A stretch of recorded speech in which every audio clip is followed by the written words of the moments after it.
The iPhone lets you capture moving pictures known as live photos. Here's an example of one I took. But did you know you can convert those same live photos into endlessly animating beautiful videos? Here's how.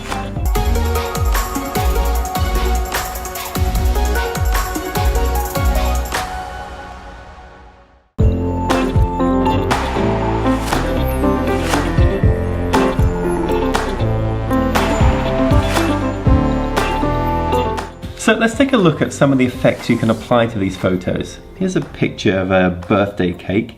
If I hold my finger down on it, that's the live photo, the little animation that's being captured there. Now if I tap on the image and scroll up, I can see the various effects that I can apply: live, loop, bounce, and long exposure. Now a photo like this, let's select bounce, and you'll see here now that what happens is that live photo bounces back and forth. So the candles get blown out, the candles come back, and so forth. If we go take a look at the other effects, let's go to loop. You can see in this case, well, that doesn't really make quite so much sense. You've just got this video that sort of loops back and forth. But where the loop effect is really great on live photos is when you have flowing water. So here's a live photo I took in Yosemite of a river, and the river just flows for a bit and then stops. And if we scroll down to the effects and pick loop here, take a look at how this turns out.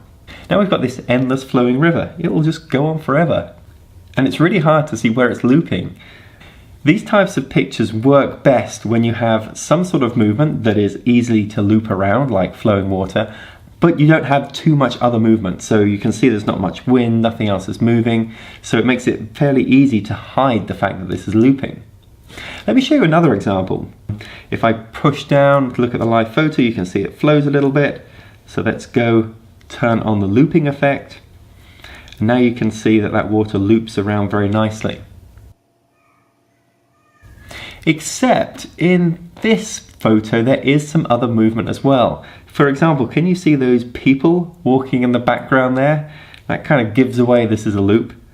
And you can also see that the leaves on the plant in the foreground there, they kind of end up a little blurred as the image resets.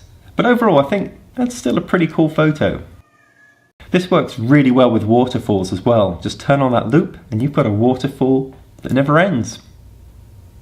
So that's it, the loop effect on live photos. I think in certain situations, like where you have flowing water and not too much other movement, you get a really stunning looking photo. So that's all. See you on the next one.